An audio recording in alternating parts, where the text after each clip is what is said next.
Estamos viendo el Pentateuco. Hoy iniciamos justamente Deuteronomio. El libro de Deuteronomio es el quinto libro de la ley, el quinto libro del Pentateuco, el libro que escribió Moisés. Y su significado tiene varios, voy a hablar solo de dos. El significado de Deuteronomio es la segunda ley. No quiere decir que es una ley diferente a la que dio primeramente Dios a Moisés. Es la misma ley. Acuérdense que cuando bajó Moisés del puente de Horeb o de Sinaí, encontró justamente al pueblo volcado en orgía, adorando a un becerro de oro. Y él aventó las tablas, la ley, y las destruyó en ese momento. Aquí Dios nuevamente le da la misma ley en nuevas piedras, pues es Deuteronomio, segunda ley, o también conocido como estas son las palabras. Estas son las palabras. Ha habido muchos ataques justamente de este libro durante el tiempo que tiene la Biblia, porque muchos piensan que no es un libro canónico, que pertenezca a la ley. Sin embargo, Jesús, dentro de sus predicaciones, dentro de sus enseñanzas, tomó muchos de los versículos de Deuteronomio. Entonces, eso es muy importante. Más de 80 citas del Nuevo Testamento se refieren a Deuteronomio. Ahí te pongo la tarea para que los identifiques, para que te pongas a estudiarlas y las identifiques. Entonces, quiere decir que es un libro inspirado por Dios. Es muy importante esa parte. Aquí vamos a ver hoy en este libro el tema que es muy importante, que es la obediencia y el amor. Deuteronomio habla de la obediencia y del amor. Y aquí el título de la predicación: la esperanza es Cristo. La esperanza es Cristo. Y creo que nuestra esperanza es firme, estable, segura, porque es Él. Porque es Él. Amén. Y si este libro va a tocar el tema del amor y va a tocar de la obediencia, qué mejor hablar de nuestro Señor Jesucristo. Qué mejor empezar justamente, antes de empezar a tomar algunos versículos de este libro, empezar justamente con eso. ¿Qué fue lo que nos enseñó Jesús al respecto de lo que es el amor? Y quiero que me acompañes, ponle una marca a Deuteronomio, porque vamos a rezar este libro. Vamos al Evangelio de Juan, capítulo 13.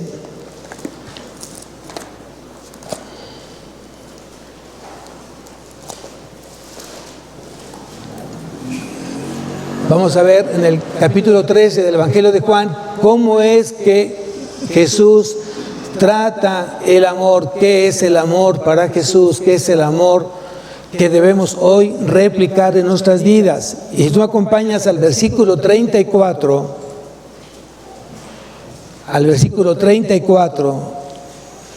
del capítulo 13 del Evangelio de Juan, dice: un mandamiento nuevo os doy, que os améis unos a otros como yo os he amado, que también os améis unos a otros. ¿Cuántas veces se repite la palabra amor?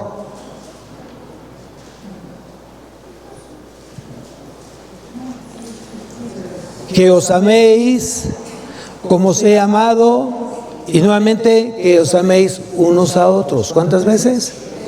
Luego, entonces, cuando tú ves en un pasaje que se repite más de una vez un término, tienes que poner mucho cuidado. Está siendo enfático Dios que pongamos atención justamente en este término o en este concepto y que lo repliquemos en nuestra vida. Y dijo Jesús: un mandamiento nuevo os doy. Y la pregunta que a lo mejor muchos se están haciendo en este momento, los que están leyendo la Biblia, dice: pero ¿por qué es un mandamiento nuevo si ya en Levítico lo había dicho Dios? En Levítico dice, no te vengarás, ni guardarás rencor a los hijos de tu pueblo, sino que amarás a tu prójimo como a ti mismo, yo Jehová. Entonces, ¿por qué Jesús dijo que nos daba un mandamiento nuevo? Y aquí es muy interesante entender que muchas gentes, muchos creyentes, muchos cristianos toman a su conveniencia la palabra de Dios y la acoplan o la modifican o la toman en función de sus intereses y toman cierta parte. Y este mandamiento que efectivamente Dios ya le había dado en Levítico capítulo 19, versículo 18, este versículo había sido ya corrompido, ya había sido mal usado. ¿Por qué? Porque mucha gente solamente se enfocaba que tenías que amar a tu prójimo. Pero ese prójimo que estaba siendo amado no ponía interés de amar justamente al quien estaba entregándole ese amor. ¿Qué quiere decir? Que el amor es correspondido. Tiene que ser en dos vertientes, de aquí para allá y de allá para acá. Y tiene la misma importancia, la misma responsabilidad delante de Dios. Tu prójimo a quien tú amas, también tu prójimo tiene el deber de amarte a ti. Y pone justamente la base, cómo debemos de amarnos unos a los otros, como Cristo te ama a ti. Y ahí en esta parte tenemos un gran problema o un gran desafío todos los creyentes. Hoy nuestras oraciones tienen que ser justamente en eso. Enséñame a amar, Señor, como tú me amas a mí. Yo quiero amar como tú lo haces conmigo. Porque hay muchas cosas que te están estorbando para amar a tu prójimo, a tu esposa. Tal vez a los hijos no tanto, porque ya el ser humano viene como implícito con ese amor hacia los hijos. El hijo puede ser desobediente, un tanto rebelde. Muchas veces te puede traicionar tu hijo y no lo dejas de amar. Si no, pregúntale a David con Absalón. Nunca dejó de amar a su hijo, aun cuando Absalón quería quedarse con el reino de su padre.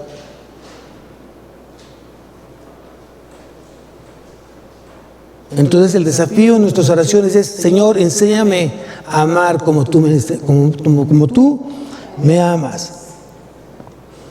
Y ya muchos se habían dejado justamente de practicar, o se practicaba de manera parcial este mandamiento. Por eso dice: un mandamiento nuevo os doy, que os améis unos a otros, como yo os he amado. Y eso es un desafío, es un reto que tenemos todos los días nosotros, porque mientras vivamos en este cuerpo de pecado, nuestra misma carne va a ser un obstáculo a quien tenemos que derribar para poder amar justamente como Cristo nos ama. Acuérdate que tu corazón viene de una base de maldad, y por esa base de maldad, por ese pecado que mueve en nosotros, es un obstáculo para que tú puedas amar justamente como Cristo nos ama. Pero para Dios no hay imposibles. Y en función de lo que tú ores el día de hoy, el que tú digas: quiero amar a mi prójimo, Señor, como tú me amas a mí, no es limitante para Dios, no es imposible para Dios. Pero tienes que trabajar justamente en esa parte.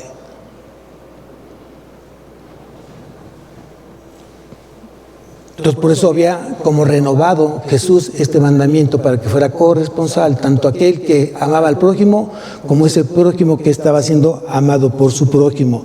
Tenía que amarlo de la misma manera, procurarlo de la misma manera, perdonarlo de la misma manera.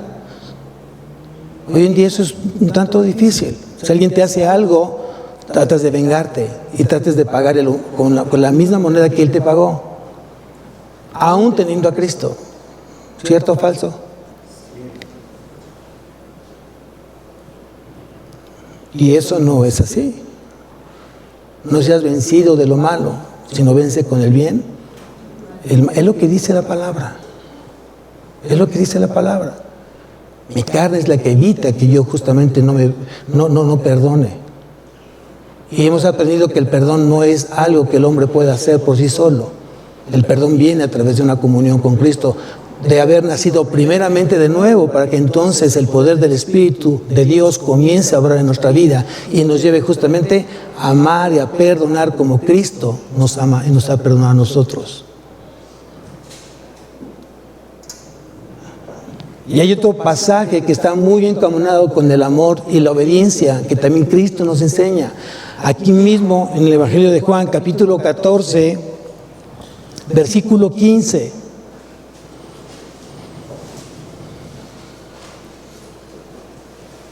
Y seguramente muchos tienen subrayado este pasaje. Si me amáis, ¿quién dice?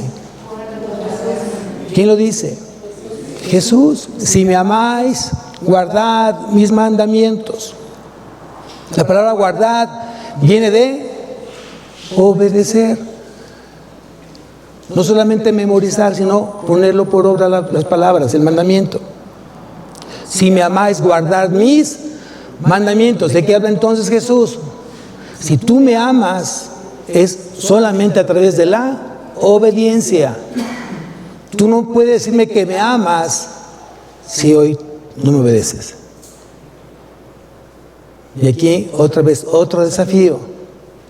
Tenemos que obedecer si es que amamos a Cristo, si es que le decimos que lo amamos. Y no es una obediencia relativa, debe ser una obediencia plena, total y absoluta, incondicional. No es obedecer algo de su enseñanza, es obedecer toda su enseñanza. Y la expresión del amor a Cristo es a través de la obediencia.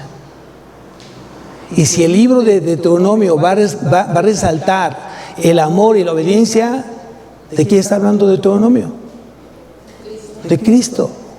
Otra vez de Cristo. Solo Cristo.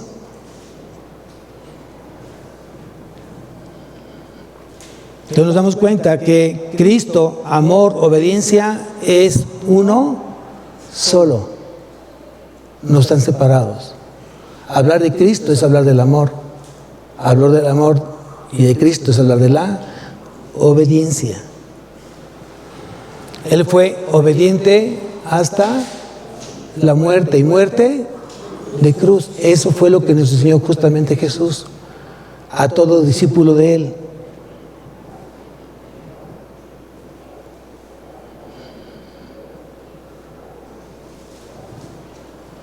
Y aquí voy a hacer también un paréntesis. Vamos a Gálatas.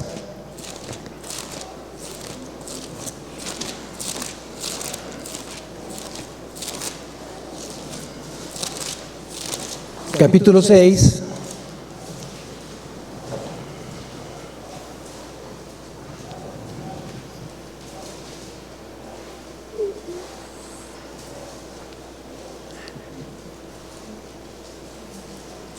Si ya no estamos bajo la ley de Moisés, ¿bajo qué ley estamos?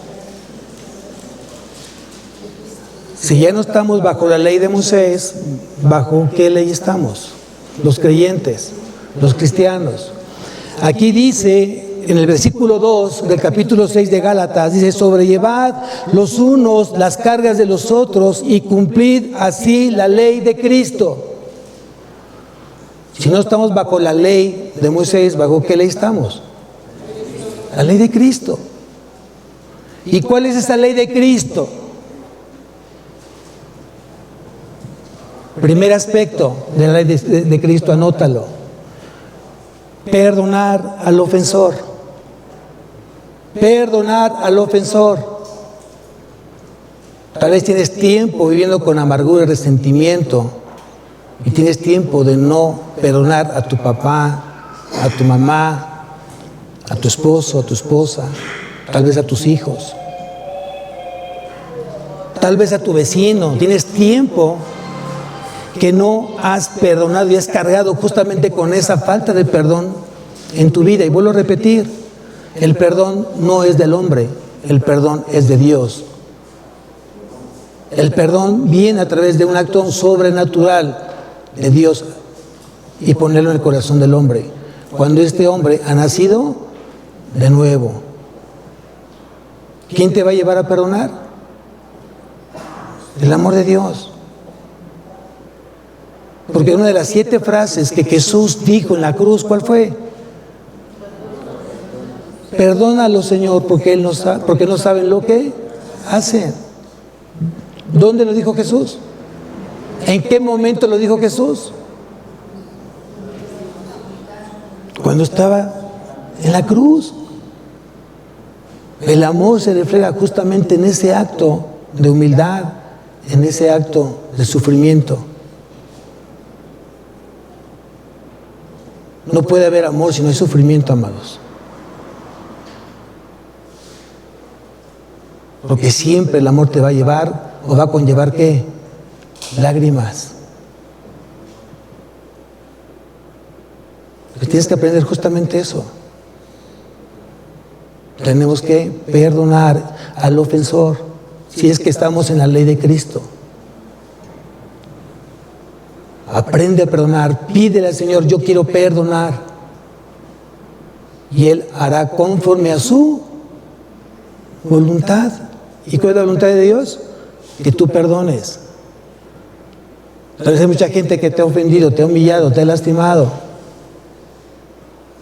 Pero tienes la gran oportunidad en vida de perdonar, de abrazar y de besar y decir, te he perdonado. Pa, ma, esposa, esposo, hijos, en vida, hoy he decidido perdonar. El siguiente aspecto de la ley de Cristo es restaurar al hermano caído. Tienes que aprender a restaurar al hermano caído. No critiques, no juzgues, no sigas lastimando o no te sigas ensañando de la situación que está pasando tu hermano. Ve y restáuralo, ve y ora por él, ve y abrázalo, ve y levántalo, dale palabras diferentes, dale una palabra de aliento. Lo necesita en ese momento. El que piensa que está firme, mire que no caiga. Ten mucho cuidado de no estar en esta misma situación y que mucha gente te esté pisoteando, esté abusando en esa condición en la que te encuentras. El hermano no necesita burlas ni que estén hablando a sus espaldas. El hermano necesita amor, necesita restauración, necesita una mano firme, bondadosa, de compasión que lo pueda levantar. Es lo que necesita ese corazón. ¿Quién dice amén?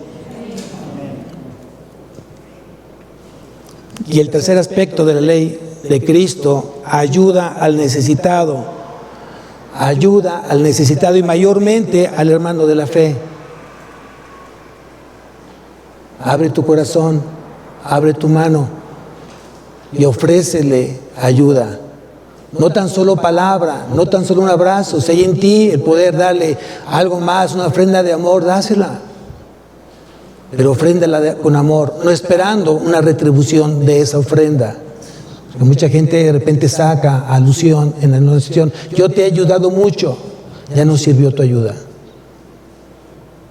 Porque tú esperabas la recompensa de esa persona a la que tú ayudaste, cuando tú tienes que esperar la recompensa que venga de parte de Dios. Son cosas diferentes, amados. Son cosas completamente distintas a través de los ojos de Dios. Bien, vamos a ver entonces, regresamos a Deuteronomio, ahora sí. Y quiero que me acompañes, vamos al versículo 8 del capítulo 1, versículo 8 de Deuteronomio. Y dice, mirad, yo os he entregado la tierra, entrar y poseer la tierra que Jehová juró a vuestros padres, Abraham, Isaac y Jacob, que les daría a ellos y a su descendencia después de ellos. Acuérdate que la generación que sale de Egipto no llega a la tierra prometida. Su rebeldía Su desobediencia, su incredulidad no le permite justamente llegar a la tierra que Dios había prometido, donde fluía leche y miel. ¿Por cuántos años estuvieron dando vueltas y vueltas y vueltas y vueltas sin llegar a esta tierra? ¿Por cuántos años fueron? 40 años. ¿Quiénes iban a heredar justamente esta tierra? Sus hijos, no ellos. Y eso tiene que ser una enseñanza para nosotros. ¿Qué estamos hoy dejando como legado a nuestros hijos? No te estoy preguntando qué herencia, porque mucha gente piensa que la herencia y el legado es lo mismo. Yo te invito para que tú pienses en el legado, en lo eterno, no en lo temporal. Mucha gente le da más importancia al carro, a la cuenta bancaria, a los ahorros. No, yo ya te pagué la escuela, no pasa nada. Eso es temporal. Eso no se lo va a llevar con Cristo. Lo que debe interesarte, ¿qué legado le vas a dejar a tus hijos? Que esa fe puesta en Cristo justamente le alcance para estar con Él en la gloria. ¿De qué sirve un hijo completamente exitoso? ¿De qué sirve un hijo exitoso si apenas se quedó en la tierra y cuando muere se va directamente al infierno? ¿De qué sirvió?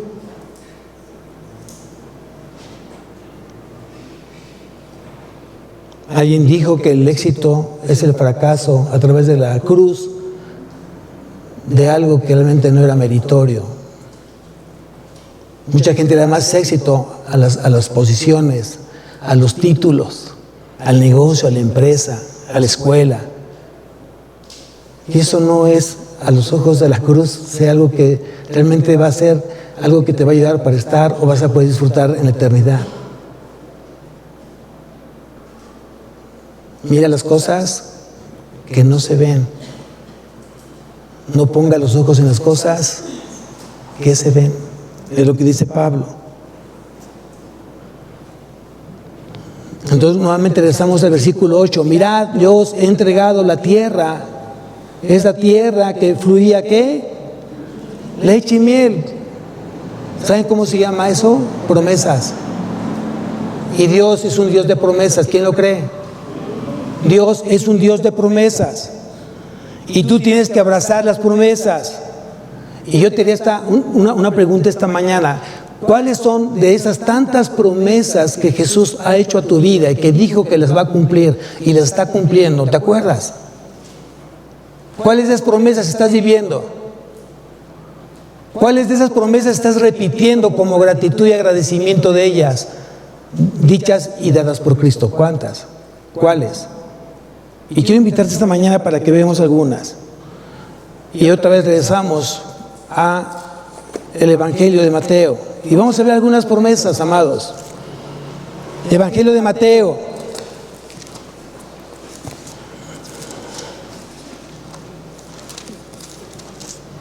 Vamos al capítulo 5. Y vamos a ver algunas promesas.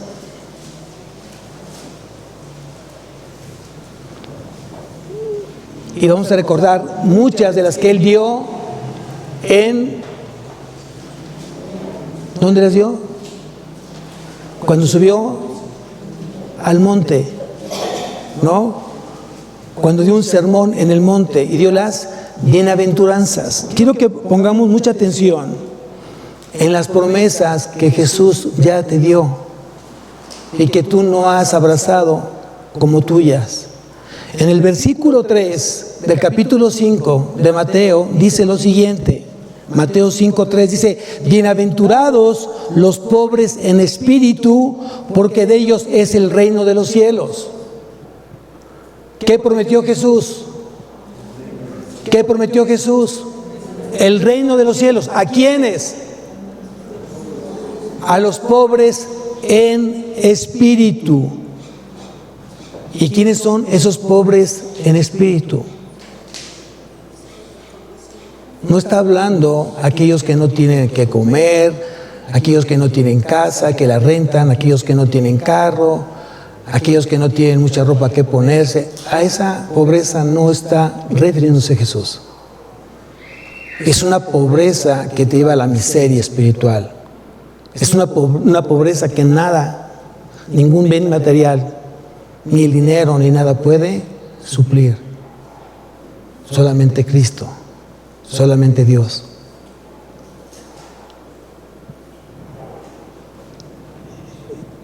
Y cuando tú lees esta parte, cuando tú dices, yo debo hoy de orar de manera diferente, porque yo necesito ser pobre en espíritu, porque debo de estar buscando que Cristo supla esa necesidad de mi pobreza. Y tengo que vivirla día con día, día con día. Yo tengo que ser ese pobre en espíritu. Y entonces podremos decir lo que dijo Pablo en la segunda carta a los Corintios, capítulo 6.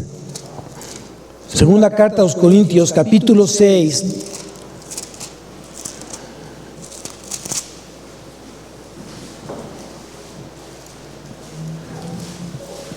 Y quiero que me acompañes al versículo 10. Vean lo que te lleva justamente el sentirte hoy en esa pobreza espiritual. Y cuando Cristo comienza a llenarte de esa pobreza y llenarte y comienzas a sentirte completamente satisfecho, fiel, confiado, seguro. Vean lo que dice el versículo 10. Como entristecidos, mas siempre gozosos. Para algunos, si lees esto, y es una contradicción. ¿Cómo puedes tener tristeza en el gozo? Yo te puedo decir una cosa, eso justamente es Cristo, justamente eso es Dios. Porque esto es imposible, que entre una situación de tristeza tú tengas gozo en tu corazón. Acabas de perder a un familiar, acabas de perder el trabajo, se acaban de meter a tu casa a robar, no encuentras a tu hijo. En toda esa tristeza que pudieras estar sintiendo en la carne, tu corazón está gozoso porque tú esperas y estás confiado en Cristo. Y aquí lo que dice justamente es eso, como entristecidos, mas siempre gozosos. No dice algunas veces, sí, solo sí, no, siempre, en todo momento. El gozo de Cristo es siempre, es eterno, porque es Él. Cristo es ese gozo. Y Cristo es eterno. Cristo es Dios. Yo te invito para que realmente tú hoy medites y reflexiones lo que hoy estás viviendo. Porque Cristo debería ser suficiente en tu vida. ¿Qué dije? Que Cristo debe ser suficiente en tu vida. Es la fuente del sustento, la fuente de amor, la fuente de gozo, la fuente de alegría. Y aquí lo dice justamente Pablo, como entristecidos, mas siempre gozosos, como pobres, mas enriqueciendo a muchos. Esto debería ser realmente un versículo que hoy esté lleno tu corazón de Él.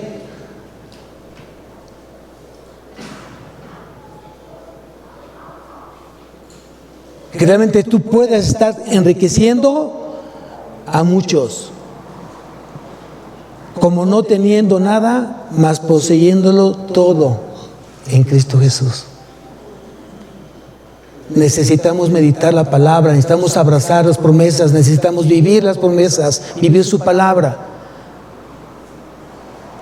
Y solamente así entenderás justamente esta palabra que Pablo dijo. No hay algo más importante, no hay algo más vital en la vida de un cristiano, justamente que hablar de Cristo.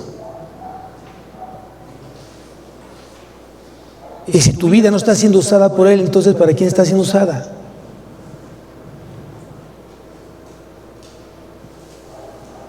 Si solamente te limitas con estar estudiando, si solamente te limitas con trabajar, si solamente estás persiguiendo un título, un puesto, un lugar en una empresa, un sueldo, un negocio, tienes una visión demasiado corta, amados. Una visión demasiado corta. Porque no estás dejando en lo absoluto que Cristo te use para la eternidad.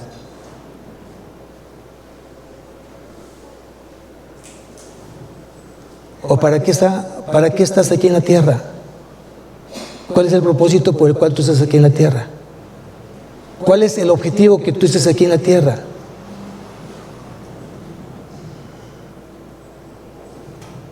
Mi hermano lo dijo en el devocional del diezmo. Uno de los pasajes dijo: mas buscad primeramente el reino de Dios y su justicia. Otra vez, si vas a buscar el reino de Dios, que sea a través de la obediencia y la santidad, porque es donde Dios se mueve.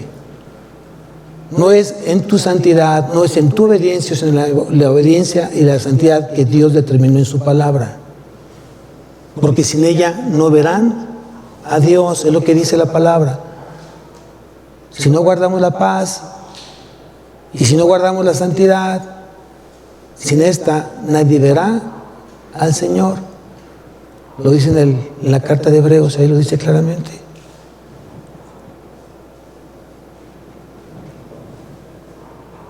Entonces vemos que todas las riquezas espirituales que se encuentran disponibles están en Cristo. Todas las riquezas espirituales disponibles están en Cristo, en nadie más. Tu vida tiene que estar consagrada plenamente a Él, a su obra. No es tu obra, es la obra de Él. Para que no te sientas frustrado. De repente mucha gente se siente frustrado porque es que le he compartido y no quiere, y se niega y se molesta. Y tú sigue orando. No digas nada más que orar. Y testifica que Cristo es el dueño de tu vida, es el dueño de tu corazón, es el dueño de tus obras. Somos hechura suya, creados en Cristo Jesús para buenas obras, las cuales Dios preparó de antemano para que anduviésemos en ellas. Es lo que dice justamente Pablo. Tus buenas obras van a llevar que esa persona que hoy no conoce a Cristo las conozca. Lo va a llevar justamente a eso, a reflexionar y a meditar, porque el Espíritu Santo te va a usar. Y va a usar justamente esas buenas obras creadas por Dios. Porque eres una hechura de Él. Porque fuiste creado en Cristo Jesús. Por eso tenemos que creerlo. ¿Hoy lo crees? ¿Hoy lo crees? Entonces vívelo. Vívelo.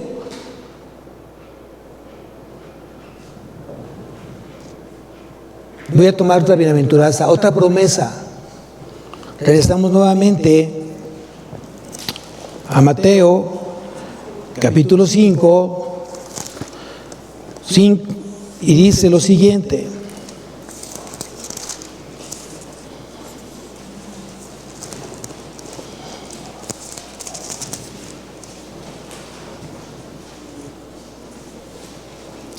Versículo 8. Mateo 5:8. Mateo 5:8. Dice lo siguiente: bienaventurados los de limpio corazón, porque ellos verán a Dios. Yo te pregunto esta mañana, ¿quieres ver a Dios? ¿Quieres ver a Dios? ¿De verdad quieres ver a Dios? ¿Para quiénes está el poder ver a Dios? Para los limpios de corazón. Aquí entramos en un conflicto. Ninguna persona sincera podrá decir que tiene un corazón limpio. ¿O sí? ¿Puede alguien decir yo tengo un corazón limpio? ¿Verdad que no? A los ojos de Dios, ¿cómo estamos? ¿Cómo está nuestro corazón a los ojos de Dios? Sucio. Sin embargo, aquí entra la gracia. Aquí entra la sangre de Cristo.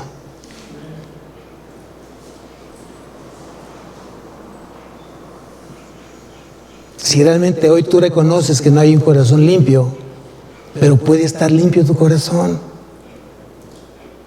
No hay forma que el hombre por sí solo pueda limpiar su corazón, aunque se bañe 3, 4 veces al día. Porque no es cuestión física, sino espiritual. Si tú me acompañas al Evangelio de Juan rápidamente, Evangelio de Juan capítulo 15.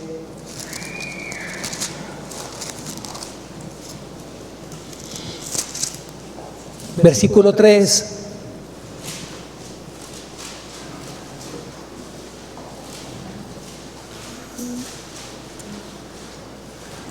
Vean lo que dice aquí. ¿Quién está hablando ahí? Cristo está hablando. Justamente está hablando de la vid verdadera. Dice en el versículo 3: ya vosotros estáis, ¿qué dice ahí?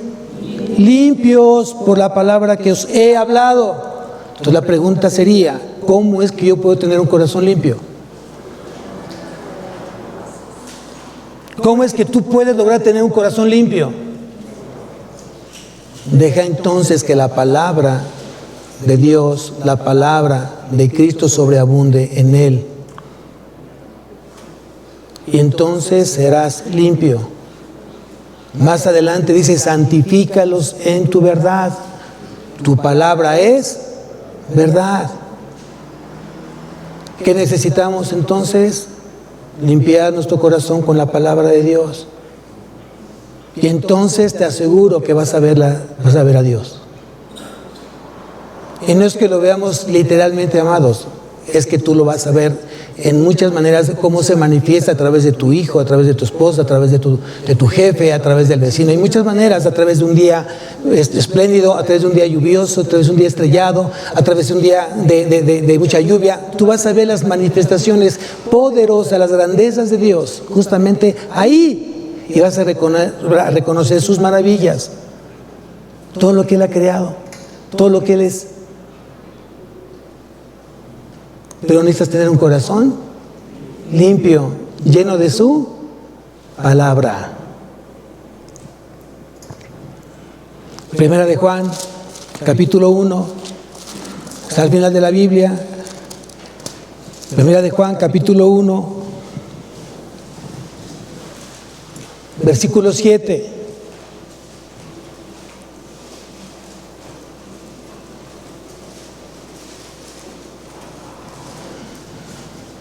Primera carta de Juan, capítulo 1, versículo 7, dice lo siguiente: pero si andamos en luz, como Él está en luz, tenemos comunión unos con otros, y la sangre de Jesucristo, su Hijo, nos limpia de todo pecado. ¿Quién nos limpia?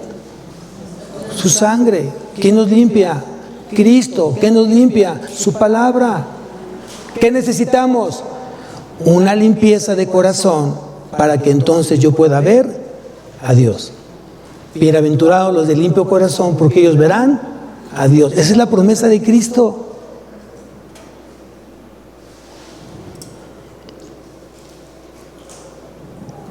Entonces Cristo es el único que puede limpiar nuestro corazón. Regresamos nuevamente a Mateo. Siguiente promesa. Versículo 9. Bienaventurados los pacificadores, porque ellos serán llamados hijos. ¿Cuántos hijos de Dios hay acá? Si tú eres un hijo de Dios, tú tienes que ser una fuente de paz. La gente tiene que verte con una vida de paz. Cuando llega ese cristiano, bienaventurado, porque es un pacificador, ¿sabes cómo lo reciben en casa?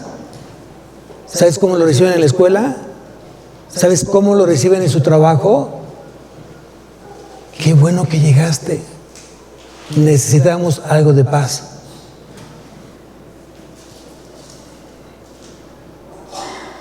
Y no que te digan: ay, ¿por qué llegaste? Ay, voy en camino. No. ¿Por qué? Y parece un poco de risa, pero qué feo cuando la gente es que va a venir. No, aquí va a haber aquí sangre, va a haber destrozos, va a quedar todo mal. Porque siempre que llega deja problemas, deja conflictos, deja crisis. Oye, pero es cristiano. Pues no sé si sea, a lo mejor es un cristiano, no cristiano.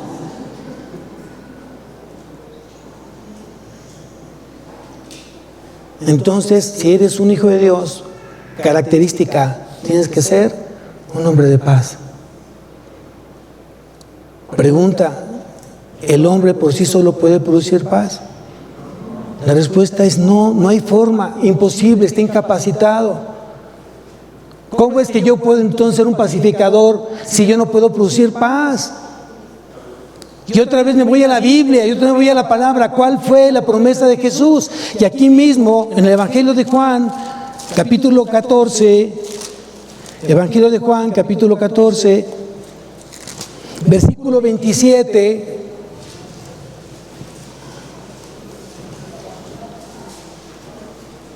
Juan 14, 27 dice: la paz os dejo, mi paz os doy. Yo no os la doy como el mundo la da. No se turbe vuestro corazón, ni tenga miedo. ¿Qué produce la paz? No se turbe vuestro corazón, ni tenga miedo. ¿Qué produce la paz? Confianza, seguridad, tranquilidad, sosiego, mesura. Casi no tienes pelo y estás levantándote para allá, te sientas y te levantas y te mueves y estás para allá y estás en una vida de angustia, de preocupación, afanada. Pero tengo paz y gozo, Señor. ¿Sí? ¿Es cierto eso? ¿Es cierto? No, amados. Una persona que tiene paz se nota, lo muestra y te contagia esa paz. Cuando una persona está en alto afán, en alta preocupación, termina contagiándote, ¿cierto o falso? ¡Ay, ya, siéntate! ¡O ya cállate! ¿Me estás poniendo nervioso? ¿Qué me puse nervioso? Yo sí estoy nervioso, o sí ya tengo temor. Pero dice ser cristiano, dice ser un hijo de Dios y dice que es un pacificador. Tengamos cuidado, porque la única manera para que nosotros tengamos paz es a través de Cristo. No hay otra forma, es a través de Él. Aquí mismo, en este Evangelio, capítulo 16, versículo 33, estas cosas os he hablado para que en mí tengáis paz. Nuevamente Cristo lo dice: estas cosas os he hablado para que en mí tengáis paz. En el mundo tendréis aflicción, pero confiad, tú no eres del mundo, eres del reino mío, eres de mi reino. ¿Quién está en el reino de Dios? ¿Quién vive en el reino de Dios? Porque dice también Pablo que el reino de Dios no es comida ni bebida, sino justicia, paz y gozo. ¿En qué reino vives? Está más que claro que nosotros no podemos producir paz, pero Cristo en nosotros la produce. ¿Cuál es la condicionante? Estar unido a la vida verdadera, porque separados de Él nada podemos hacer. Entonces, pregúntate por qué no tienes paz, pregúntate por qué no tienes gozo, pregúntate por qué no estás tranquilo, porque no has confiado en las promesas de Él.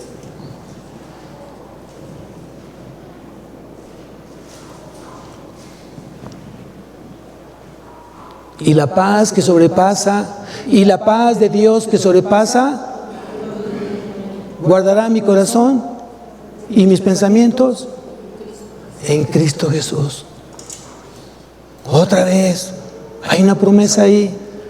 Y la paz de Dios que sobrepasa todo entendimiento. La gente no lo va a entender. El hombre natural no percibe las cosas que son del Espíritu de Dios, porque para él son ¿qué? Locura. No las puede entender porque tiene que discernirlas espiritualmente.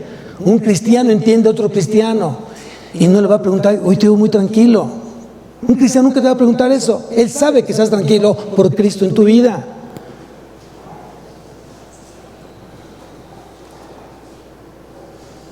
Son cosas completamente distintas de cómo quieres ver hoy a Cristo en ti. Algo que tenemos que aprender es que tenemos que permanecer en Cristo, con Cristo, para Cristo. Apréndelo. Debes de permanecer en Cristo, con Cristo, y para Cristo. Entonces, si permanecemos en Cristo, seremos pacificadores, tendremos paz en nuestra vida, tendremos realmente la plena certidumbre que voy a ver a Dios en todo momento, porque mi corazón está limpio a través de Él. Regresamos otra vez a Deuteronomio.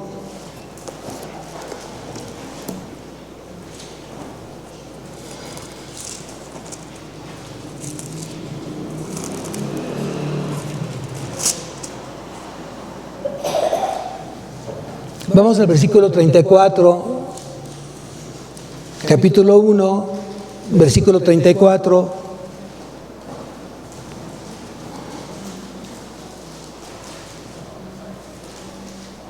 Dice así: y oyó Jehová la voz de vuestras palabras, y se enojó y juró diciendo. ¿Qué fue lo que oía Dios en el caminar en el desierto de Israel? ¿Qué es lo que oía? Quéjese, quéjese, quéjese, así como tú comprenderás. ¿Cómo te quejas?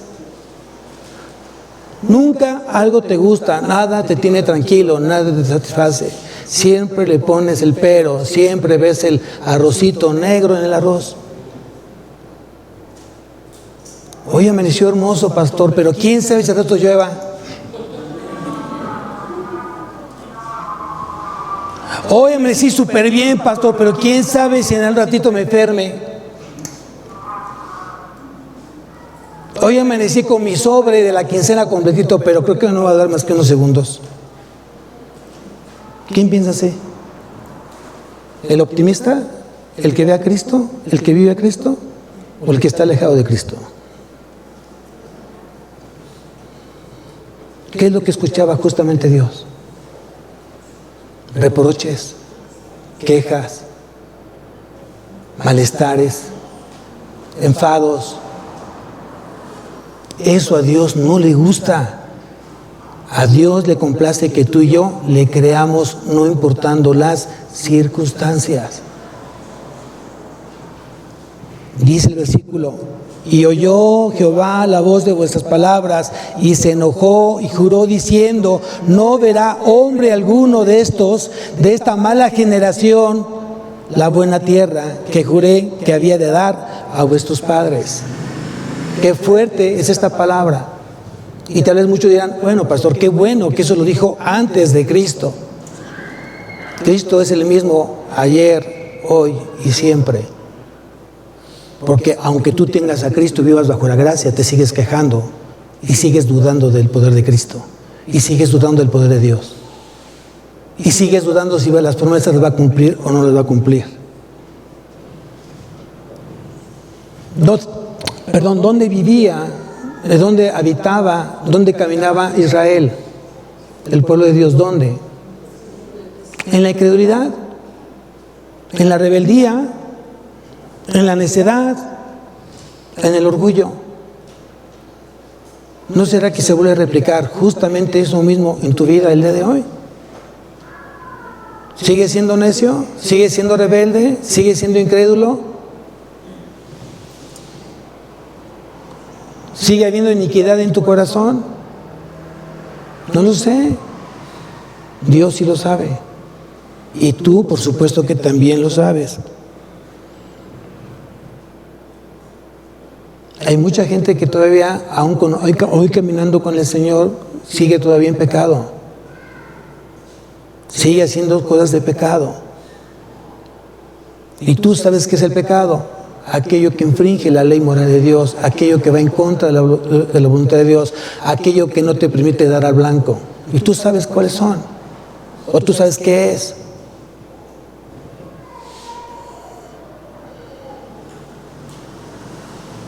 ¿Dios odia?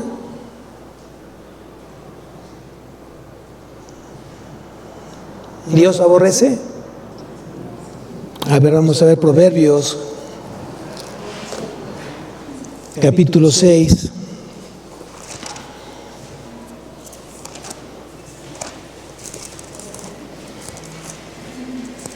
¿Qué es lo que Dios aborrece? ¿Qué es lo que Dios odia? Proverbios capítulo 6, versículo 16.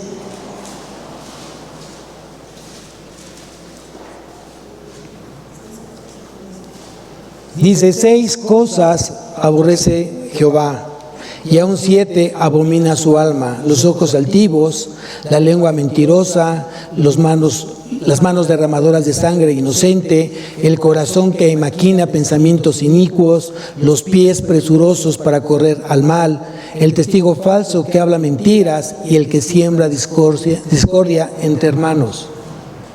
¿Dios odia? ¿Dios aborrece? Sí. ¿Qué? El pecado, hermanos, el pecado.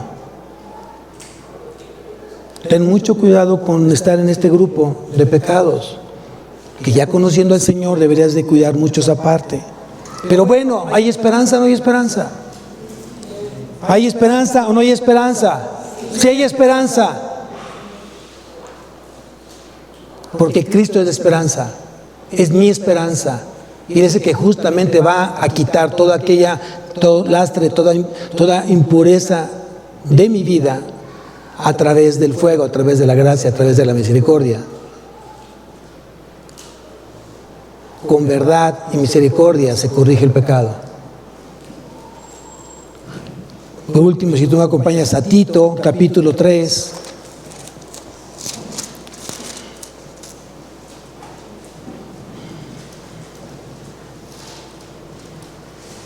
Tito capítulo 3, versículo 3, porque nosotros también éramos en otro tiempo insensatos, rebeldes, extraviados, esclavos de concupiscencias y deleites diversos, viviendo en malicia y envidia, aborrecibles y aborreciéndonos unos a otros. ¿Qué dice aquí Pablo? Éramos tiempo pasado.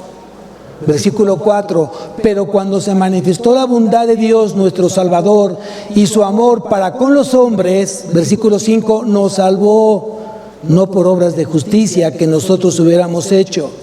No hay forma que el hombre se autosalve. No hay ninguna obra suficientemente buena que te lleve a la salvación, que te lleve al cielo. No existe. Porque no es mérito o por méritos humanos. Es porque a Dios le plació, porque Dios quiso. Y aquí lo dice, nos salvó no por obras de justicia que nosotros hubiéramos hecho, sino por su misericordia, por el lavamiento de la regeneración y por la renovación en el Espíritu Santo. Entonces quiere decir que el que nos regenera, el que nos hace nacer de nuevo, es justamente Dios a través de la tercera persona de la Trinidad, que es el Espíritu Santo. Él nos regenera y Él nos renueva. Renovar significa santificar. Santificar significa apartado para Dios. ¿Quién te apartó para Dios? Dios te apartó para Él, porque es el que salva. Cristo redime. Eso hay que aprenderlo. Esto mismo ya lo había dicho Dios hace muchos años antes de que llegara Cristo aquí a la tierra. Ezequiel. Vamos al profeta Ezequiel, capítulo 36.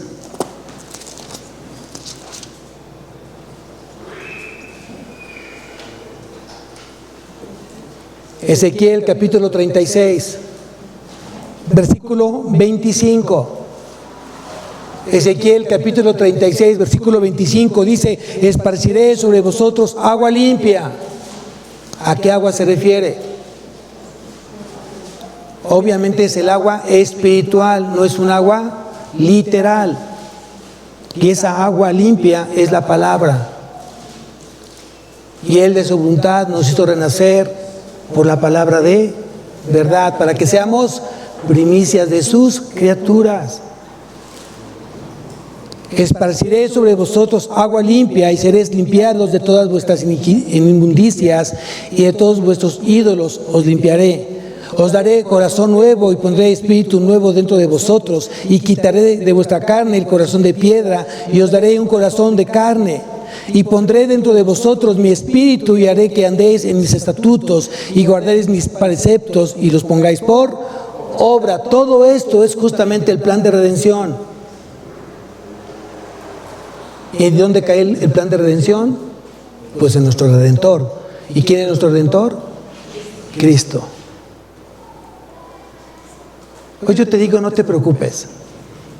Si tienes problemas espirituales, si tienes un problema de pecado, no te preocupes, ocúpate. Ocúpate en confesar tu pecado, ocúpate en estar en Cristo. Ocúpate hoy vivir justamente su palabra. Que la palabra de Cristo se haga vida en tu vida. Ocúpate. Él es la esperanza viva. En Él descansamos, en Él creemos, en Él confiamos. En Él nos fortalecemos, en Él esperamos. Y yo creo que vendrá por su iglesia muy pronto para ser arrebatada y llevarla a las nubes con Él. Yo lo creo. Y esto me hace entonces ser mayor responsable de lo que hoy hablo, pienso y hago. Porque si esta promesa del arrebato no te está llevando a llevar vidas santas, entonces ¿qué es? Y si no es Cristo en tu vida, entonces ¿qué es? Piénsalo, medítalo y toma una decisión, pero que sea una decisión eterna con Él, no eterna en el infierno. Vamos a levantarnos, iglesia. Cierra tus ojos.